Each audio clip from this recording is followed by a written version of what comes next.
بسم الله الرحمن الرحيم. الحمد لله رب العالمين إله الأولين والآخرين، والصلاة والسلام على أشرف الأنبياء والمرسلين سيدنا ومولانا محمد بن عبد الله الأمين وعلى آله وصحبه أجمعين، وعلى كل من دعا بدعوته واستنى بسنته واهتدى بهديه إلى يوم الدين. أما بعد، قال الله تبارك وتعالى في شأن حبيبه: إن الله وملائكته يصلون على النبي يا أيها الذين آمنوا صلوا عليه وسلموا تسليما. اللهم صل على سيدنا محمد وعلى آل سيدنا ومولانا محمد وبارك وسلم. جزا الله عنا نبينا محمدا صلى الله عليه وسلم بما هو أهله. اللهم صل على سيدنا محمد في أول وأوسط وآخر كلامنا. بزرگان محترم، برادران اسلام اور عزیز علمی ساتھیوں، کافی دیر سے پروگرام طلبہ عزیز کے معصوم زبانوں سے ہم سن رہے تھے، اور اس پروگرام میں 2 مرتبہ جامعہ کے مدیر ذمہ دار حضرت مولانا عیسیٰ صاحب دامت برکاتہم العالیہ نے شکریہ ادا کیا 2 مرتبہ. یہ شکریہ مولانا عیسیٰ صاحب نہیں، میں اپنی طرف سے اور جملہ حاضرین کی طرف سے مولانا کا شکریہ ادا کرتا ہوں کہ آپ نے ہمیں یہ موقع عنایت فرمایا کہ ان معصوم زبانوں سے کچھ سننے کا ہمیں موقع ملا. اور آپ کے کلمات تشکر کے موقع پر میں اپنے آپ کو یہ کہہ رہا تھا کہ منت منہ کے خدمت سلطان ہمی کنی، منت شناس ازو کے در خدمت بداشتت. یعنی یہ میں اپنے آپ کو کہہ رہا تھا کہ اس پر فخر مت کرو کہ بادشاہ کی تو خدمت کرتا ہے، اس پر شکر گزار ہونا چاہیے کہ بادشاہ نے تجھے اپنی خدمت میں رکھا ہے. بادشاہ کو تو دوسرے لوگ بھی مل سکتے تھے. اللہ کا احسان ہے، حق تعالی شانہ نے اس ادارے کو یہاں جمایا، اور اس کے چلنے کو اللہ رب العزت آسان فرما دے، عافیت نصیب فرما دے، چلانے والوں کو خوب ہمت طاقت عطا فرمائے، اور اللہ رب العزت دیر اور دور کے لیے اسے قبول فرمائے. یہاں سے دعات اللہ پیدا فرمائے، مفسرین و محدثین پیدا فرمائے. میں اس وقت کچھ باتیں آپ حضرات کے سامنے ذکر کروں اس سے پہلے ایک بات یہ کہنا چاہتا ہوں کہ مختلف جگہوں سے مختلف لوگ یہاں تشریف فرما ہیں، آئے ہیں. یہ نبی کریم صلی اللہ علیہ وسلم کی محبت میں آئے ہیں. جلسہ سیرت نبی کے عنوان پر ہے، اور آنے والے نبی کریم صلی اللہ علیہ وسلم کی سیرت کو سننے کے لیے آئے ہیں. کوسمبا سے بھی آئے ہیں، اور باہر سے بھی آئے ہیں، سورت سے بھی آئے ہیں، راجستھان سے بھی آئے ہیں، اور کہاں کہاں سے لوگ کشاں کشاں حضور اکرم صلی اللہ علیہ وسلم کی سیرت کو سننے کے لیے آئے ہیں. یہ واقعتاً محبت کی بات ہے. حق تعالی شانہ ان سب کی آمد کو قبول فرمائیں، اور اللہ رب العزت اپنے نبی سرکار دو عالم صلی اللہ علیہ وسلم کی سچی پکی محبت ہم سب کو عطا فرمائیں. اور پھر اس محبت میں اور اضافہ کرنے کے لیے آپ حضرات نے ان طلبہ کی ہمت افزائی کے لیے انعامات سے نوازا. ہم تہہ دل سے آپ حضرات کا شکریہ بھی ادا کرتے ہیں اور دعا کرتے ہیں کہ حق تعالی شانہ آپ کو قدم قدم پر کامیابی نصیب فرمائیں، اور اللہ تعالیٰ آپ کی نسلوں میں دعات اللہ پیدا فرمائیں. بہرحال یہ جو پروگرام شروع ہوا وہ طلبہ عزیز کی تقاریر، اور جیسا کہ آپ نے پہلے سنا کہ یہ وہ طلبہ ہے جو درجہ حفظ پڑھتے ہیں، اور چھوٹے چھوٹے بچے، کئی بچے ایسے ہیں جن کی داڑھیاں بھی اب تک نہیں نکلی ہے، کچھ بڑے بچے بھی ہیں اور پیش کر رہے ہیں. ایک بہت چھوٹا سا بچہ, کبھی ہمارے اناؤنسر مین یہ کہہ رہے تھے کہ یہ اسکول کا بھی ساتھ میں کام کر رہے ہیں, اسکول بھی پڑھ رہے ہیں, امتحانات کی تیاری میں لگے ہوئے ہیں, امتحان بھی دے رہے ہیں اور ساتھ میں تقریر بھی کرتے ہیں, اور ان کی ہمت افزائی کر رہے تھے. اور واقعتاً ہمت افزائی کی ضرورت ہے ان بچوں کی, اور ہمت دینی چاہیے اور دعا کرنی چاہیے اللہ تعالیٰ خوب ترقی ان کو عطا فرمائے. لیکن ایک بات میں آپ کے سامنے کہتا ہوں, معصوم سا بچہ, چھوٹا سا بچہ جب مائک کے سامنے حاضر ہو اور وہ 2-4 منٹ بولے, 5-7 منٹ بولے, یہ کوئی معمولی بات نہیں ہے, بہت بڑی بات. اچھوں کے پسینے نکل جاتے ہیں مائک کے سامنے. ایک لطیفہ میں آپ کو سناؤں کہ ایک آدمی تھا جو شاعر بن رہا تھا, شاعر تھا نہیں, وہ بتکلف شاعر تھا. بڑا شوق تھا اسے کہ میں بھی منچ پر حاضر ہوں, شعر شاعری کے اسٹیج پر میں بھی جاؤں, میرا نام بھی بولا جائے, اور پھر میں کھڑا ہوں مائک کے سامنے اور کچھ اشعار کہوں اور واہ واہ کی آواز آنے لگے. تو اس نے کسی اپنے شاعر دوست کے پاس کچھ اشعار لکھوا لیے اور کوئی کسی طرح کا انتظام کیا کسی مشاعرے میں جانے کا, اور درخواست کی کہ مجھے بھی بلایا جائے. خیر وہ پہنچ گیا اور اب اعلان ہوا, اس کی باری آئی. اس نے جو اشعار اپنے دوست کے پاس لکھوائے تھے وہ جیب میں رکھے ہوئے تھے, اور اسی بھروسے پر وہ آیا تھا کہ جیب میں سے کاغذ نکال کر اندر دیکھ کر پڑھ لوں گا. 4-6 مرتبہ پڑھ بھی چکا تھا, ایک آدھ مصرع یاد بھی ہو چکا تھا.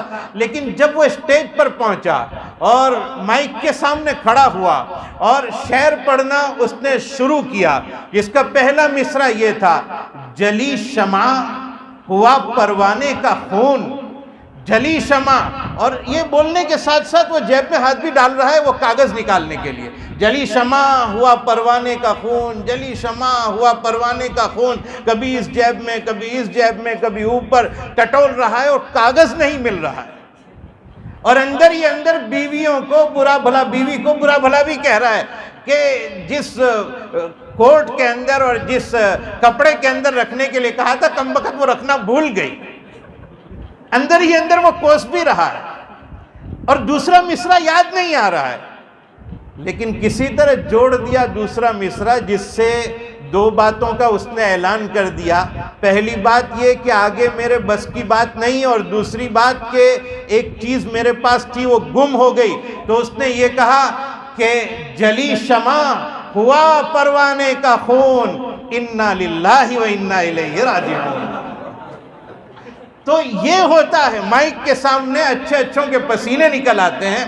تو ایک چھوٹا سا بچہ کھڑا ہو کر امام الانبیاء والمرسلین, تاجدار مدینہ, فخر رسل محمد الرسول اللہ صلی اللہ علیہ وسلم کی سیرت پر گفتگو کرتا ہے, بات بیان کرتا ہے, اور ذمہ داری کے ساتھ گویا وہ بیان کر رہا ہے. اس سے اس کے پیچھے ان کے تیار کرنے والے اساتذہ, ان کے مربین, ان کے پیچھے محنت کرنے والے ان کے استاذ جن کو ٹیچرز کہا جاتا ہے, ان کی محنتیں بھی کار فرما ہوتی ہے. پتہ چلتا ہے کہ ایک طالب علم 5 منٹ بولتا ہے, اس کے بولنے سے کئی راتوں تک ایک استاد چین سے سو نہیں پاتا ہے. پتہ نہیں میرا یہ بچہ بول پائے گا یا نہیں بول پائے گا, یہ اچھی طرح تلفظ ادا کر پائے گا یا نہیں کر پائے گا. اور آپ کو تعجب کی بات سناؤں کہ بنگال کا کوئی آدمی جب بات کرتا ہے سمجھ میں آ جاتا ہے کہ یہ بنگالی ہے, بنگلہ دیش کا آدمی بات کرتا ہے سمجھ میں آ جاتا ہے, بروچ کا آدمی بات کرتا ہے تو اس کا بروچی ہونا سامنے آتا ہے, سورت کا آدمی بات کرتا ہے اس کا سورتی ہونا سامنے آتا ہے. ایک منی پور کا طالب علم یہاں ہو کر اردو زبان میں گفتگو کرتا ہے جس کی زبان اردو نہیں ہے, اور وہ ایسی سلاست کے ساتھ بولتا ہے کہ آپ اس کو سن کر سمجھ نہیں پاؤ گے کہ یہ کوئی منی پور کا طالب علم بول رہا ہے. یہ محنت ہوتی ہے, مدرسوں میں تیاری کروائی جاتی ہے, زبان تیار کروائی جاتی ہے, کون سا لفظ کس طرح ادا کیا جائے. اور ایک بات میں یہاں کے طلباء سے کہوں گا اور خود اپنے آپ سے بھی کہوں گا, میں بھی طالب علم ہی ہوں. میرا وطن بھادی اور یہاں میں مہاجر ہوں, ہجرت کر کے آیا ہوں کوسمبا.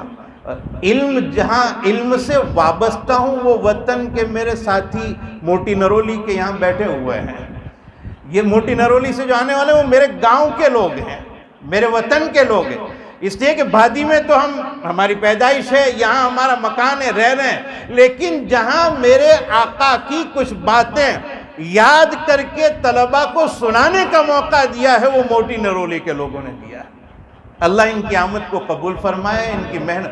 یہ وہ لوگ ہیں جو مدرسوں سے بہت محبت کرتے ہیں، بہت تعلق رکھتے ہیں، ہر جگہ مدرسوں کے ساتھ بڑے منسلک رہتے ہیں۔ اللہ تعالیٰ ان کی محنتوں، کوششوں، کاوشوں کو قبول فرمائے۔ بہرحال میں یہاں کے جو طلباء ہیں ان سے اور خود اپنے آپ سے کہتا ہوں کہ جو ترتیب مدرسے نے بنائی آج کے پروگرام کی، اس کا پہلا طالب علم تقریر کرنے والا بلال نام کا طالب علم تھا، اور آخری طالب علم جو تھا وہ اظہار نام کا طالب علم تھا۔ بیچ میں کوئی سینچری لگانے کے لیے سہواگ بھی آیا تھا، پتہ نہیں وہ کس مناسبت سے ہے۔ تو ابتدا بلال سے ہوئی ہے اور انتہا اظہار پر ہوئی۔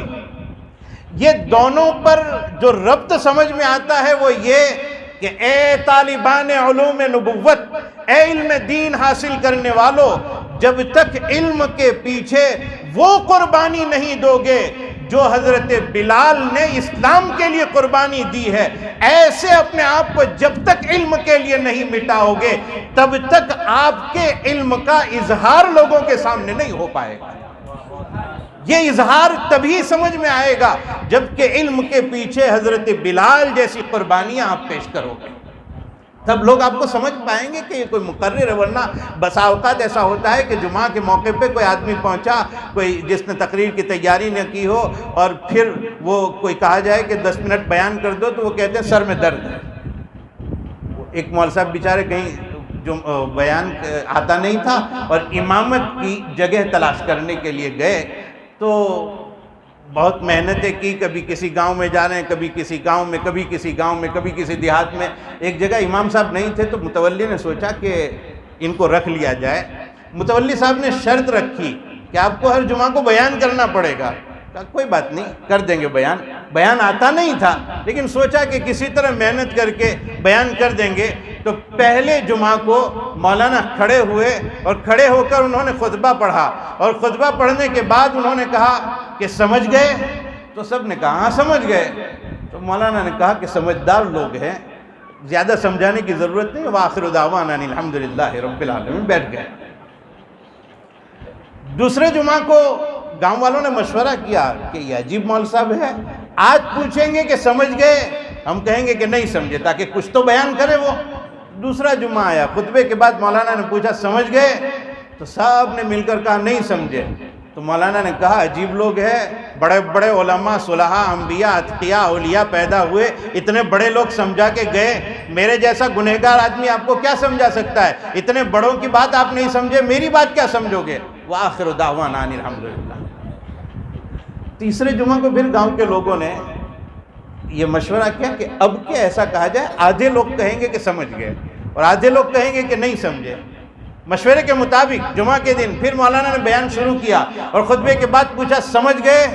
تو آدھے کہہ رہے ہیں سمجھ گئے، آدھے کہہ رہے ہیں نہیں سمجھے۔ مولانا نے کہا اللہ کا شکر ہے کچھ تو سمجھنے والے پیدا ہوئے، جو لوگ نہیں سمجھے ہیں جمعہ کے بعد سمجھنے والوں سے سمجھ لیں۔ وآخر دعوانا ان الحمدللہ۔ تو یہ ایک تقریر کا جو معاملہ ہے ملکہ، وہ ہر کسی میں نہیں پیدا ہوتا ہے، مائک کے سامنے اچھے اچھوں کا تیل نکل جاتا ہے۔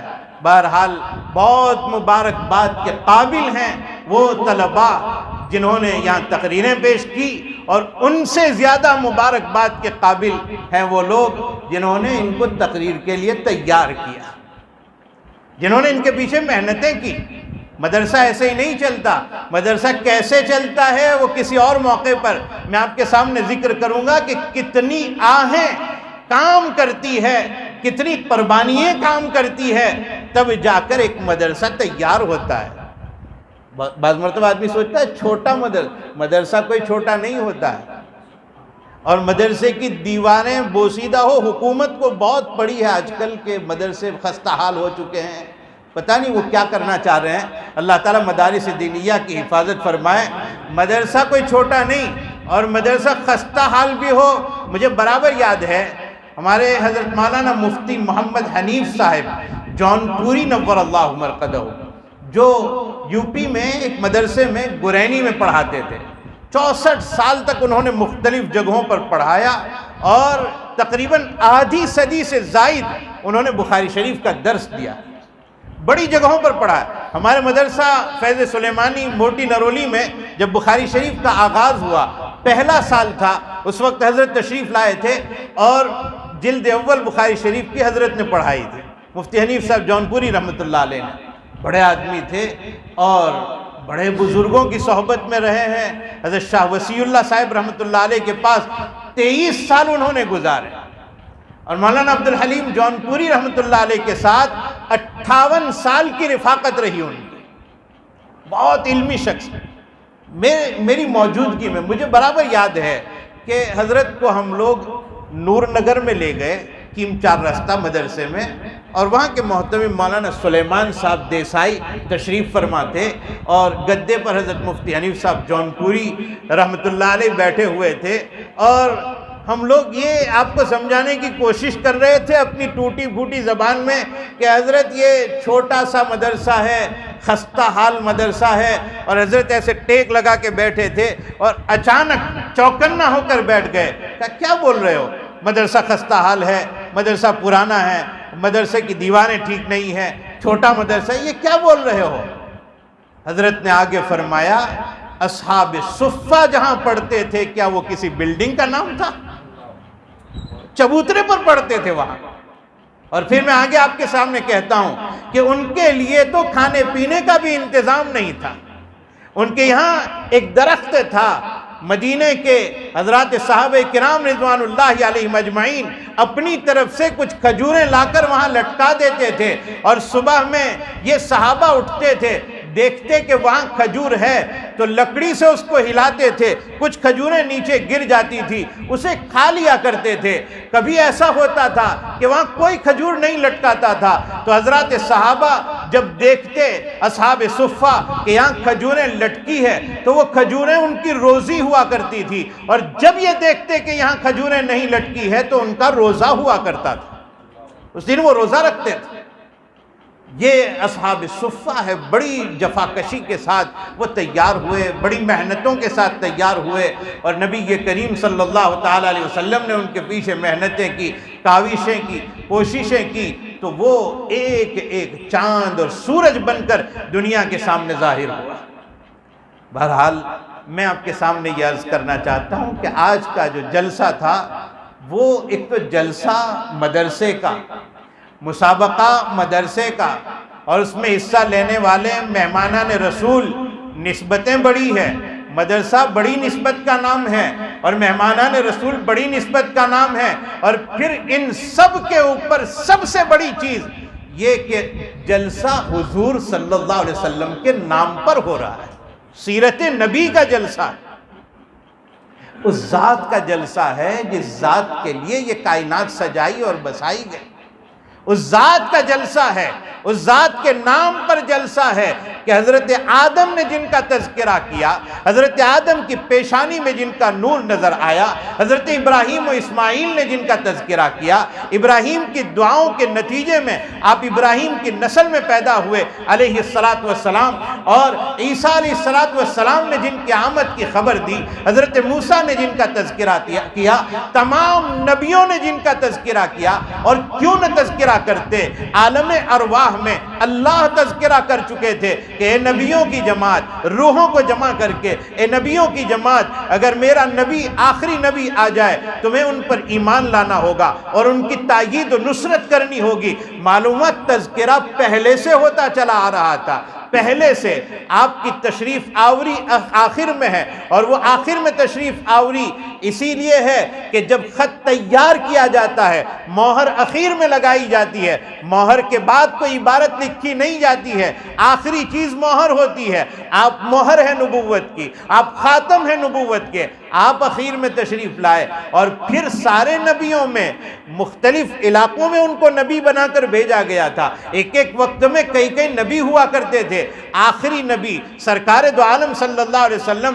کل کائنات کے لیے نبی بن کر آئے ہیں، سب کے لیے۔ یہی وجہ ہے کہ علماء نے نکتہ لکھا ہے کہ حضرت شعیب علیہ السلام نے جب قوم کو تعلیم کی، قوم کو تبلیغ کی، اور قوم نے کہا شعیب ان باتوں کو چھوڑ دو ورنہ لنخرجنک یا شعیب، اے شعیب ہم آپ کو ضرور بھی ضرور شہر بدر کر دیں گے، یہاں سے نکال دیں گے۔ لیکن شعیب کو نکالا نہیں گیا، محمد الرسول اللہ صلی اللہ علیہ وسلم کو ستایا گیا، اور اتنا ستایا گیا کہ مکہ آپ کو چھوڑنا پڑا۔ کبھی آپ طائف جا رہے ہیں مکہ چھوڑ کر، کبھی ہمیشہ کے لیے آپ مدینہ منورہ جا رہے ہیں۔ حضور کو مکے سے نکال کر جب طائف بھیجا گیا یا مدینہ بھیجا گیا، کبھی حنین بھیجا گیا، کبھی طائف میں، اور کبھی کہاں اور کبھی کہاں، وہ اسی لیے بھیجا گیا کہ اللہ یہ بتلانا چاہتے ہیں کہ شعیب کو اس لیے وطن سے نہیں نکالا گیا کہ ان کی نبوت اسی علاقے کے لیے تھی۔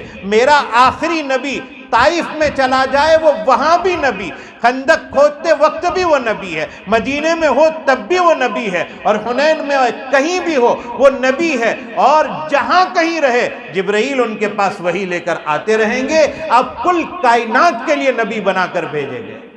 اس ذات اقدس کی سیرت کو بیان کرنے کے لیے ہمارے ان طلباء نے اور علمی ساتھیوں نے یہ تیاریاں کی تاکہ آپ کے سامنے ان کی تقریریں آئے۔ حضور اکرم صلی اللہ تعالی علیہ وسلم کتنی بڑی ذات ہے، کتنی بڑی شخصیت ہے، ہم نے اپنے بڑوں سے سنا ہے، صرف اللہ ان سے بڑا ہے۔ اللہ ان سے بڑے ہیں، باقی کوئی ان سے بڑا نہیں ہے۔ اللہ کے بعد از خدا بزرگ توئی، قصہ مختصر، اللہ کے بعد آپ سب سے بڑے ہیں حضور اکرم صلی اللہ علیہ وسلم۔ اور پھر آپ نے جو تیاریاں کی، ایک طالب علم نے آپ کے سامنے تقریر پیش کی، حضور صلی اللہ علیہ وسلم کی غلامی یہ آزادی کی ضمانت ہے، جو آپ کا غلام بن گیا وہ آزاد ہے۔ ایک بچہ بکریاں چرا رہا تھا، مدینہ منورہ میں کسی جگہ بکریاں چرا رہا تھا، اور دو بزرگ اس کو سامنے سے آتے ہوئے نظر آئے، اور دونوں کے چہروں سے لگ رہا تھا یہ بھوکے ہیں، اور وہ بچہ دیکھ رہا ہے ان کو آتے ہوئے، بزرگی ان کے چہروں سے ٹپک رہی تھی، بھوک بھی ان کے چہروں پر نظر آ رہی تھی۔ وہ دو بزرگ اس بچے کے پاس آئے اور آ کر کہنے لگے کہ اے بچے، ایک آدھ بکری کا بچہ، ایک آدھ بکری ہمیں دے دو، دودھ دوہ لیں گے، ہمیں بھوک لگی ہے، ہم دودھ پینا چاہتے ہیں۔ تو بچے نے کہا کہ میں ایسے نہیں دے سکتا، یہ بکریاں میری نہیں، میں تو چرواہا ہوں، کسی کی بکریاں چرانے کے لیے آیا ہوں، اور یہ میرے پاس امانت ہے، میں اپنے آقا کو پوچھے بغیر نہیں دے سکتا۔ اور وہ بکریاں عقبہ ابن ابی معیط کی تھی۔ تو بچے نے منع کیا، تو بچہ کہتا ہے ان دو بزرگوں میں سے ایک نے یہ کہا کہ چھوٹا سا بچہ بکری کا دے دو جس نے ابھی دودھ دینا شروع نہ کیا ہو۔ کہا اس کو لے کر کیا کرو گے؟ کہا دو تو صحیح۔ تو بچہ پیش کیا گیا۔ وہ بچہ کہتا ہے کہ اس بکری کے بچے کو پکڑ کر ان دو بزرگوں میں سے ایک نے اس کے تھن پر کچھ پڑھ کر دم کیا، اور وہ تھن بڑا ہو گیا، دودھ سے لبریز ہو گیا، اور ایک نے دوہا اور برتن میں بھرا، انہوں نے پیا، اپنے ساتھی کو پلایا، مجھے پلایا، سب شکم سیر ہو گئے، اور پھر بکری کا تھن پہلے جیسا تھا وہ ویسا ہی ہو گیا۔ اور پھر یہ کہہ کر، یہ کام کر کے وہ دونوں جانے لگے۔ بچہ آگے بڑھا اور ان بزرگوں میں سے ایک کا دامن پکڑتا ہے اور کہتا ہے کہ حضرت یہ آپ نے کیا پڑھ کر دم کیا تھا بکری کے تھن پر کہ یہ دودھ دینے لگی؟ مجھے بھی وہ کلمات سکھا دو، میں جنگل میں رہتا ہوں، میں بھی کبھی بھوکا ہو جاتا ہوں، میں بھی کبھی پیاسا ہو جاتا ہوں، آپ مجھے بھی یہ کلمات سکھا دو تاکہ میں پڑھ کر دم کر دوں، میں بھی دودھ پی لوں، میں بھی پیاسا نہ رہوں، میں بھی بھوکا نہ رہوں۔ تو ان بزرگوں میں سے ایک نے کہا انت غلام معلم، تجھے سکھانے کی ضرورت نہیں، تو خود سکھایا ہے، چند دنوں میں تو سب سیکھ جائے گا۔ یہ بچے میں جستجو بڑھی کہ یہ کون تھا۔ تحقیق کی تو پتہ چلا کہ ایک سرکار دو عالم صلی اللہ علیہ وسلم تھے اور ایک حضرت ابو بکر صدیق تھے، اور یہ تجھ سے حضور حضور اور ابو بکر تیرے پاس آئے تھے، یہ شوق پیدا ہو گیا کہ اب ان سے جا کر ملنا ہے، یہ کون لوگ ہیں، یہ کس چیز کی دعوت دیتے ہیں۔ تو یہ بچہ اپنے آقا کے پاس گیا، بکریاں سپرد کی اور کہا آئندہ کل میں بکریاں چرانے نہیں آؤں گا، کسی اور چرواہے کا انتظام کر لو، کسی اور کو تلاش کر لو، اب میرے بس کی بات نہیں۔ اور یہ تلاش کرتے ہوئے یہ بچہ گیا اور حضور کے قدموں میں پہنچ گیا اور کلمہ پڑھ لیا، اور کلمہ پڑھنے کے بعد حضور کی خدمت میں رہنے لگا۔ کیسی قربانی دی تاریخ لکھنے والوں نے، اور اس بچے کی سیرت لکھنے والوں نے یہ لکھا ہے کہ بکریوں کی غلامی سے نکل کر یہ امام الانبیاء والمرسلین کی غلامی میں یہ بچہ آ گیا، اور اس کے بعد وہ بچہ اتنی محنت کے ساتھ آپ کے ساتھ رہا کہ ایک وقت آیا کہ بخاری شریف میں اس بچے کے بارے میں یہ الفاظ لکھے ہیں کہ وہ بچہ یہ کہتا ہے کہ قرآن کریم از اول تا آخر سورہ فاتحہ سے لے کر والناس تک کون سی آیت کہاں اتری، کس کے بارے میں اتری، کس وقت اتری، میں جانتا ہوں۔ اور آگے وہ بچہ بیان کرتا ہے اگر مجھے یہ پتا چلے کہ کوئی مجھ سے زیادہ قرآن کے بارے میں جانتا ہے تو میں اونٹ کی سواری اختیار کر کے اس کے پاس جاؤں گا تاکہ علم دین اس کے پاس حاصل کروں۔ یہ شیدائی تھا یہ بچہ، اور قرآن کا اتنا زیادہ علم حاصل کیا۔ جانتے ہیں یہ کون ہے؟ یہ عبداللہ ابن مسعود رضی اللہ تعالیٰ کہاں سے کہاں پہنچ گئے، جنہوں نے رسول اللہ کی غلامی اختیار کر لی۔ وہ آزادی کے دہانے پر پہنچ گیا، وہ آزادی کی بلندی پر پہنچ گیا۔ یہ وہ صحابہ کرام رضوان اللہ علیہ مجمعین ہیں کہ جنہوں نے بڑی محنتیں کی ہیں، بڑی کوششیں کی ہیں، اور امت تک انہوں نے باتیں پہنچائی نبی کریم صلی اللہ علیہ وسلم کی۔ کتنی باتیں پہنچائی؟ آپ صلی اللہ علیہ وسلم کھڑے ہوئے ہیں کسی جگہ تو بیان کیا کہ میں نے حضور کو فلاں جگہ کھڑے ہونے کی حالت میں دیکھا۔ آپ کہیں استنجے کے لیے تشریف لے گئے تو یہ بیان کیا کہ حضور فلاں جگہ استنجے کے لیے تشریف فرمائے۔ حضور اکرم صلی اللہ علیہ وسلم نے کسی بات میں صرف اشارہ فرمایا، بخاری میں وہ اشارے موجود ہے کہ حضور نے کس موقع پر کیا اشارہ فرمایا۔ یہ ان صحابہ کرام کی عشق کی بات ہے کہ حضرات صحابہ کرام رضوان اللہ علیہ مجمعین نے ان چیزوں کو جمع کیا، حضور کی ساری چیزوں کو، حضور کے حلیے انور کو جمع کیا۔ آپ کی بھویں کیسی تھی، آپ کی پلکیں کیسی تھی، آپ کی آنکھ مبارک کیسی تھی، آپ کا چہرے انور کیسا تھا، آپ کا ہاتھ کیسا تھا، آپ کے پیر کیسے تھے، آپ کے سینے پر بال کیسے تھے، آپ کے سر کے بال کیسے تھے، آپ کی داڑھی کیسی تھی، اور اس میں کتنے بال سفید ہوئے تھے، گننے والے گن سکتے تھے، اتنے معمولی بال سفید ہوئے تھے۔ یہ ساری چیزیں عشق کی غمازی کرتی ہے کہ ایک چیز بیان کرنا چھوڑا نہیں ہے، اتنی چیزیں بیان کی گئی ہے کہ کوئی مصور اگر آج حضور کی تصویر بنانا چاہے تو وہ آرام سے بنا سکتا ہے، لیکن شریعت میں اس کی اجازت نہیں ہے۔ بہرحال امام الانبیاء والمرسلین، تاجدار مدینہ، فخر رسول محمد الرسول اللہ صلی اللہ تعالی علیہ وسلم کا ذکر ہوا۔ کامیابی اسی میں ہے، کامیابی اسی میں ہے کہ ہم ان کے ہو کر رہ جائیں۔ اگر ہم ان کے ہو گئے تو یہ صدا آئے گی کہ کی وفا محمد سے، تو نے تو ہم تیرے ہیں، یہ جہاں چیز ہے کیا لوح و قلم تیرے ہیں۔ علامہ اقبال نے کتنی بڑی بات کہی ہے۔ اگر محمد الرسول اللہ صلی اللہ علیہ وسلم کا اتباع کر لیا جائے اور آپ کی بات کو مان لیا جائے، آپ کے ایک ایک طریقے کو زندہ کر لیا جائے تو لوح و قلم تیرے ہیں، یعنی یہ کہنا چاہ رہے ہیں اللہ تیری تقدیر تجھے لکھنے کے لیے دے دے گا، تو لکھ لے تو کیا لکھنا چاہتا ہے۔ اتنی بڑی بات ہے۔ بہرحال ہم اپنے نبی کے شیدائی بن کر دنیا میں رہیں، عشق پیدا کریں، محبت پیدا کریں، عظمت پیدا کریں، احترام پیدا کریں کہ نبی کریم صلی اللہ علیہ وسلم کی بات آ جائے ہمارے سامنے اور ہمارے چہرے روشن ہو جائے، منور ہو جائے۔ نبی کریم صلی اللہ علیہ وسلم نے ہر وقت اپنے امتی کی فکر کی ہے، ہر وقت یہ سوچا ہے کہ میری امت آخرت کی طرف مائل ہو جائے، میری امت جنت کی طرف مائل ہو جائے۔ جگہ جگہ آپ نے نشاندہی کی ہے۔ بخاری شریف کی روایت ہے کہ نبی کریم صلی اللہ علیہ وسلم کے پاس ایک مرتبہ ریشم لایا گیا اور کچھ صحابہ وہاں بیٹھے ہوئے تھے، اور صحابہ نے اس ریشم کو لیا اور دیکھنے لگے اور اس ریشم کی نرمی پر تعجب کرنے لگے، اور حضور صلی اللہ علیہ وسلم نے دیکھا میرے صحابہ دنیا کے ریشم پر تعجب کر رہے تھے۔ یہاں روایت بیان کرتے ہوئے میں آپ کو یہ کہنا چاہتا ہوں، آگے جو بات نبی کریم صلی اللہ علیہ وسلم نے بیان فرمائی ہے وہ یہی بیان فرمائی ہے کہ دنیا کی طرف سے رخ موڑ کر جنت کی طرف مائل ہو جاؤ۔ یہ کہنے کے لیے آپ نے آگے یہ ارشاد فرمایا، اتعجبون من حریر الدنیا، اے لوگو، اے میرے صحابہ، تمہیں دنیا کے ریشم پر تعجب ہو رہا ہے؟ لمنادیل سعد فی الجنت خیر منہا، جنت میں سعد رضی اللہ تعالیٰ عنہ کے ہاتھ میں جو رومال ہوگا وہ دنیا کے ریشم سے افضل ہوگا۔ معلومات ذہن متوجہ کر دیا جنت کی طرف۔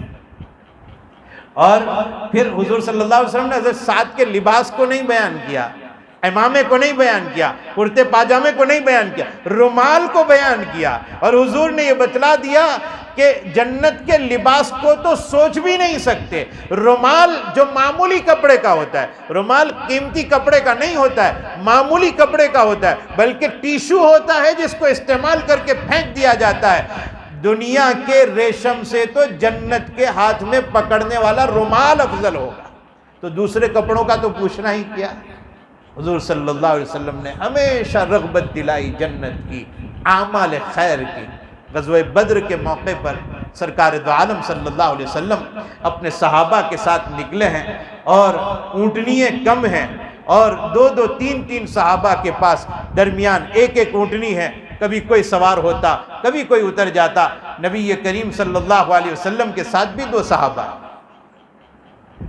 ابو لبابہ ابن عبد المنذر اور حضرت علی ابن ابی طالب رضی اللہ تعالیٰ عنہ، یہ دو صحابی ہیں جو حضور کے ساتھ چل رہے ہیں۔ حضور کبھی سواری سے نیچے اترتے اور علی کو کہتے آپ سوار ہو جاؤ، یا ابو لبابہ کو کہتے کہ آپ سوار ہو جاؤ۔ یہ دونوں صحابہ بہت ادب احترام کے ساتھ درخواست کرتے، اللہ کے نبی آپ سوار رہیے، ہم پیدل چلیں گے۔ حضور صلی اللہ علیہ وسلم نے اس موقع پر دو جملے ارشاد فرمائے ہیں جس میں اعمال خیر کی رغبت دی ہے۔ حضور نے پہلا جملہ یہ ارشاد فرمایا کہ تم مجھ سے زیادہ طاقتور نہیں ہو، یعنی جیسی طاقت اللہ نے چلنے کی تمہیں دی ہے مجھے بھی دی ہے، میں چلنا چاہتا ہوں۔ دوسرا جملہ جو بہت کام کا ہے، فرمایا اے علی اور اے ابو لبابہ، اعمال خیر پر ملنے والے ثواب کی جتنی تمہیں ضرورت ہے اتنی مجھے بھی ضرورت ہے۔ امام الانبیاء فرما رہے ہیں سرکار دو عالم صلی اللہ علیہ وسلم، مجھے بھی عمل کی ضرورت ہے، مجھے بھی ثواب کی ضرورت ہے۔ تو میرے بھائیو، حضور صلی اللہ علیہ وسلم نے کتنی محنتیں کی ہیں، کوششیں کی ہیں۔ ہم آپ کی محبت پیدا کریں اپنے دل میں۔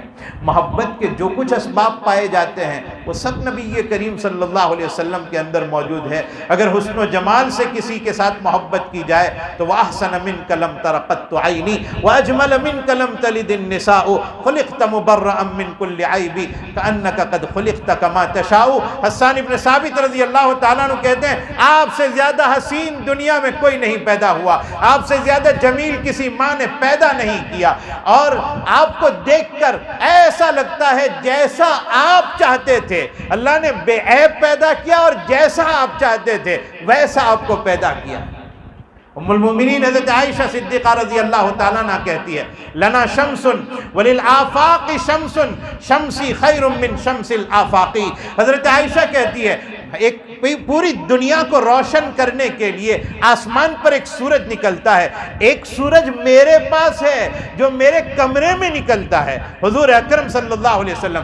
تو ایک کائنات کو روشن کرنے والا سورج جو آسمان پر نکلتا ہے، ایک میرا سورج ہے جو میرے کمرے میں نکلتا ہے۔ حضرت عائشہ کہتی ہے میرا سورج آسمان کے سورج سے افضل ہے، اس لیے کہ شمس الآفاق تطلع بعد فجر وشمسی تطلع بعد العشاء۔ آسمان پر سورج جو طلوع ہوتا ہے وہ صبح میں نکلتا ہے، اجالے میں روشنی کرتا ہے، میرا سورج رات کی تاریکی میں کمرے میں آتا ہے اور اندھیرے میں روشنی کا کام کرتا ہے۔ یہ ہے سرکار دو عالم صلی اللہ علیہ وسلم۔ اگر حسن و جمال کی وجہ سے کسی سے محبت کی جائے تو وہ سرکار دو عالم صلی اللہ علیہ وسلم سے محبت کرو۔ اگر کمال کی وجہ سے محبت کی جائے تو حضور سب سے بڑے باکمال ہیں۔ آپ کے معجزات کی تاریخ پڑھیے، آپ صلی اللہ علیہ وسلم کی انگلیوں سے پانی نکلا ہے، آپ صلی اللہ علیہ وسلم نے زمین کے اوپر معجزات کا اظہار فرمایا، سراقہ اپنے گھوڑے کے ساتھ پتھریلی زمین میں دھس گیا ہے۔ آپ صلی اللہ علیہ وسلم کے معجزات، کبھی اوپر کی طرف دیکھو تو ڈوبا ہوا سورج پلٹ کر آیا ہے۔ آپ کے معجزات، آسمان پر دھیان دو تو چاند دو ٹکڑے ہو گیا ہے۔ آپ کے معجزات پر اگر دھیان دو تو بارش برس پڑی ہے آپ کی ایک دعا مانگنے پر۔ آپ کے معجزات پر اگر دھیان دو تو آپ کے اشاروں پر بادل چھٹ چکے ہیں اور بارش رک چکی ہے۔ آگ، پانی، مٹی، ہوا، حضرت جابر کی روایت پر اگر آپ دھیان دو، حضرت جابر رضی اللہ عنہ خندق کے موقع پر بیان کرتے ہیں کہ حضور کو دعوت دی گئی کہ آپ 2-4 صحابہ کو لے کر آ جاؤ، اور حضور نے خندق کھودنے والے صحابہ میں اعلان کر دیا کہ لوگوں اپنے اپنے کدال کو رکھ دو، کھودنے کے آلات کو رکھ دو اور برتنوں کو رکھ دو، ان جابرا قد صنع لکم سورا، جابر نے تمہارے لیے دعوت کا اہتمام کیا ہے۔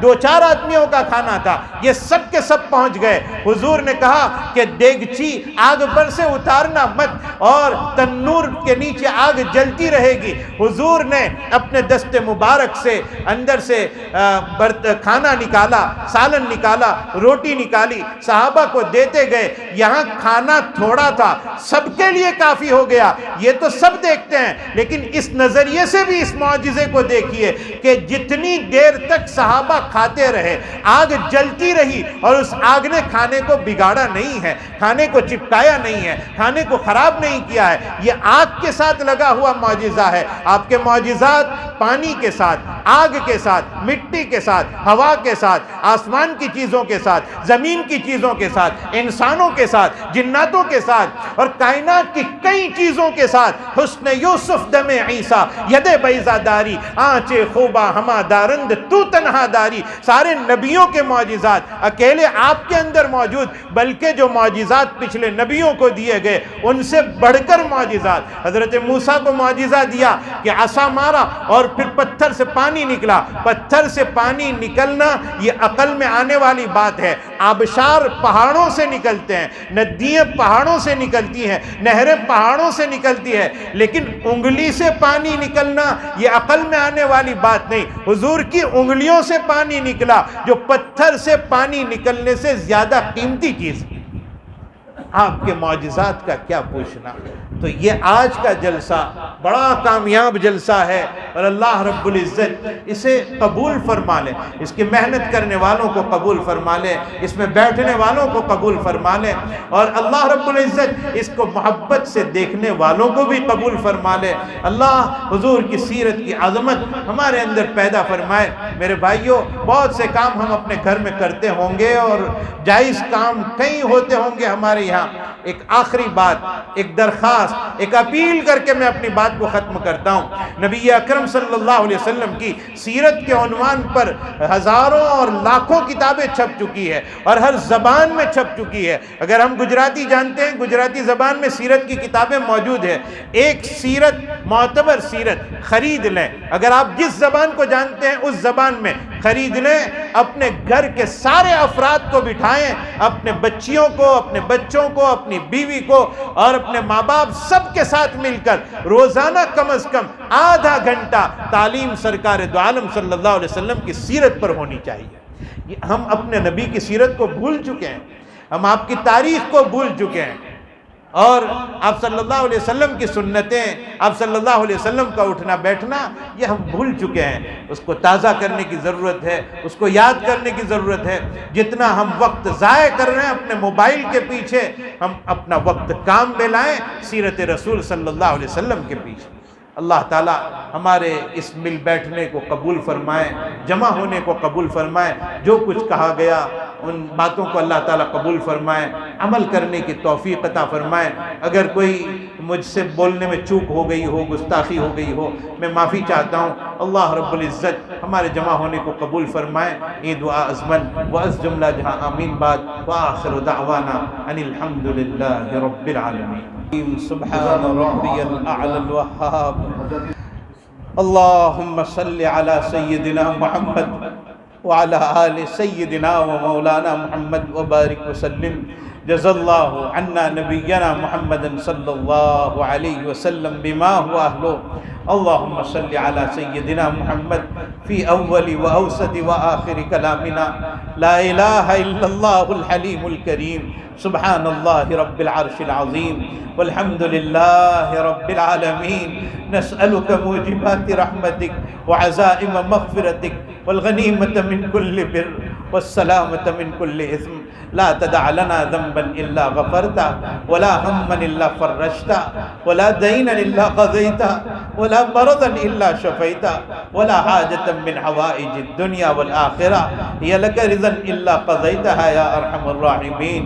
اللہم انا نسألک رضاک والجنہ ونعوذ بک من سخطک وغضبک والنار۔ اللہم انا نسألک تمام العافیہ ودوام العافیہ والشکر علی العافیہ۔ اللہم انک عفو کریم رحیم تحب العفو فاعف عنا یا کریم۔ اے اللہ، ہم گنہگار بندے آپ کے سامنے معافی کی بھیک مانگنے کے لیے حاضر ہوئے ہیں۔ ہم بہت بگڑے ہوئے لوگ ہیں، بہت مجرم ہیں، بڑے پاپی ہیں، ہمارے رات دن گناہوں میں گزرے ہیں۔ اے اللہ، ہم مجرم ہیں، معاف فرما دیجئے، معاف فرما دیجئے، معاف فرما دیجئے۔ مولا ہمیں اعتراف ہے کہ ہم اسلام کی وہ شکل و تصویر جو پیش کرنی چاہیے امت کے سامنے وہ نہیں پیش کر پائے۔ ہم بگڑ چکے، ہم نے اپنے چہرے بگاڑ دیے، ہم نے سنتوں سے دوری اختیار کر لی، ہم نے لباس تبدیل کر لیا۔ مولا، ہم مسلمان نظر نہیں آتے ہیں، ہم مسلمان نظر نہیں آتے، ہم بگڑ چکے ہیں، گندگیوں میں لت پت ہو چکے ہیں۔ کوئی ہمارے قریب آنے کے لیے تیار نہیں، کوئی ہمارے پاس بیٹھنے کے لیے تیار نہیں۔ لوگ ہم سے نفرت کرنے لگے ہیں، لوگ مسلمانوں کو بہت غلط نظر سے دیکھنے لگے ہیں۔ مولا، ہم جانتے ہیں اور مانتے ہیں، اعتراف کرتے ہیں کہ قصور ہمارا ہے، غلطی ہماری ہے۔ ہم نے سیرت کو کوسوں دور چھوڑ دیا، سنتوں کو کوسوں دور چھوڑ دیا اور دنیا کی گندگیوں میں لت پت ہو چکے۔ لیکن رب کعبہ، آپ تو ارحم الراحمین ہیں۔ مولا، ہم نے دیکھا ہے کہ جب کوئی بچہ اپنے جسم پر گندگی رکھ لیتا ہے، پیشاب پاخانہ کر لیتا ہے، کپڑے گندے کر لیتا ہے، کوئی اس کو اٹھاتا نہیں، کوئی اس کے قریب نہیں آتا، بلکہ لوگ یہ بات کرتے ہیں ابھی مت اٹھانا، تمہارے کپڑے خراب ہو جائیں گے۔ لوگ یہ بات کرتے ہیں ان کو ابھی مت اٹھانا، کپڑے خراب ہو جائیں گے۔ لیکن مولا، ایک ماں ہوتی ہے جو پاس آتی ہے اور اس بچے کو یہ کہتے ہوئے اپنے سینے سے چمٹا لیتی ہے، او میرا چاند، او میرے چاند کے ٹکڑے، او میرے چاند کے ٹکڑے۔ اور پھر ماں اسے لے جاتی ہے، اسے نہلاتی ہے، اسے دلاتی ہے، اسے پیار کرتی ہے، اپنے سینے سے چمٹا لیتی ہے، اسے کریم پاؤڈر لگاتی ہے اور اے اللہ اسے اچھے کپڑے پہناتی ہے، اور اس کے بعد سب اس کو اٹھانے لگتے ہیں، سب اس سے پیار کرنے لگتے ہیں۔ مولا، ہم بہت بگڑے ہوئے ہیں، بہت گناہوں میں لت پت ہو چکے ہیں۔ مولا، آپ تو کروڑوں ماؤں سے زیادہ رحیم ہیں، آپ ہمیں اپنا قریب کر لیجئے، آپ قریب کر لیجئے، آپ قریب کر لیجئے۔ اور اے اللہ، تقوی کے پانی سے نہلا دیجئے، اور اے اللہ تقوی کا کریم پاؤڈر ہمارے اوپر لگا دیجئے، سنت کی دولت سے مالا مال کر دیجئے۔ ہمیں یقین ہے کہ اگر ہم اس طرح سج سج سنور کر تیار ہو گئے تو پھر مشرکین بھی ہمیں اپنے سروں پر بٹھا لیں گے، یہود بھی اپنے سروں پر بٹھا لیں گے اور نصارہ بھی اپنے سروں پر بٹھا لیں گے۔ مولا آپ ہمیں تیار کر دیجئے، ہم چاہیں نہ چاہیں پیشانی کے بالوں کو پکڑ کر تقوی کے راستے پر چلا دیجئے، تقوی کے راستے پر چلا دیجئے، تقوی کے راستے پر چلا دیجئے۔ مولا ہمیں تلاوت قرآن عطا فرما، حلاوت قرآن عطا فرما، عظمت قرآن عطا فرما، فہم قرآن عطا فرما۔ اے اللہ فہم قرآن عطا فرما، قرآن کی محبت عطا فرما۔ الہ العالمین جس مدرسے میں ہم بیٹھے ہیں اس کو دن دوگنی رات چوگنی ترقیات سے مالا مال فرما، اس کے پڑھنے پڑھانے والوں کو قبول فرما، محبت کی نظر سے دیکھنے والوں کو قبول فرما۔ اے اللہ یہاں سے دعات اللہ پیدا فرما، محدثین و مفسرین پیدا فرما۔ اے اللہ مدارس جہاں کہیں آباد ہے اے اللہ مدارس کی تکالیف کو دور فرما، مدرسوں کی پریشانیوں کو دور فرما، مدرسوں کی ضرورتوں کو دست غیب سے پورا فرما۔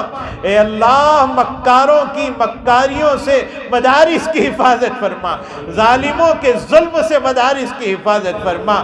اے اللہ جو لوگ سازشیں کر رہے ہیں ان کی سازشوں سے مدارس کی حفاظت فرما، مدارس دینیہ کی حفاظت فرما، مراکز اسلامیہ کی حفاظت فرما، خانقاہوں کی حفاظت فرما، مساجد کی حفاظت فرما، مولا حرمین شریفین کی حفاظت فرما۔ اور اللہ حرمین شریفین کی بار بار کی زیارت ہماری گنہگار آنکھوں کو نصیب فرما۔ اے میرے اللہ ابھی جن کے انتقال کی خبر موصول ہوئی ہے مولا کروٹ کروٹ انہیں چین و سکون عطا فرما، ان کی مغفرت فرما۔ مولا امت مسلمہ کے سارے مرحومین کی مغفرت فرما۔ اے اللہ امت مسلمہ میں اے اللہ جتنے لوگ مقروض ہیں سب کے قرضوں کی ادائیگی کا غیبی انتظام فرما، سارے بیماروں کو شفا عاجلہ قائمہ دائمہ مستمرہ عطا فرما۔ الہ العالمین امت میں جتنے بچے بچیاں جوان ہو چکے ہیں اے اللہ انہیں بہتر جوڑے نصیب فرما، ان کی رکاوٹوں کو دور فرما۔ مولا بے اولاد کو اولاد صالح عطا فرما، بے اولاد کو اولاد صالح عطا فرما۔ میاں بیویوں کے درمیان کے جھگڑوں کو ختم فرما، محبت مودت عطا فرما، طلاق سے حفاظت فرما، جدائی سے حفاظت فرما۔ اے اللہ بے گھر کو گھر نصیب فرما، بے اولاد کو اولاد صالح عطا فرما۔ اے اللہ جو مانگا عطا فرما، جو مانگنے سے رہ گیا نصیب فرما، جو مانگنا چاہیے تھا نہیں مانگ پائے اے اللہ نصیب فرما۔ اے میرے اللہ یہاں جتنے لوگ ہاتھ اٹھائے ہوئے ہیں اے اللہ سب کی جائز مرادوں کو پورا فرما، اے اللہ سب کی جائز مرادوں کو پورا فرما، جائز تمناؤں کو پورا فرما، جائز مقاصد میں بھرپور کامیابی نصیب فرما۔ اے اللہ جنہوں نے دعا کے لیے کہا لکھا یا جو ہم سے امید رکھتے ہیں یا جن کے ہمارے اوپر احسانات ہیں اے اللہ سب کی جائز تمناؤں کو پورا فرما، ہماری ان ٹوٹی پھوٹی دعاؤں کو محض اپنے فضل و کرم اور سرکار دو عالم صلی اللہ علیہ وسلم کے صدقے میں قبول فرما۔ جزا اللہ عنا نبینا محمد صلی اللہ علیہ وسلم بما هو اہلہ۔ سبحان ربک رب العزت عما یصفون وسلام علی المرسلین والحمد للہ رب العالمین۔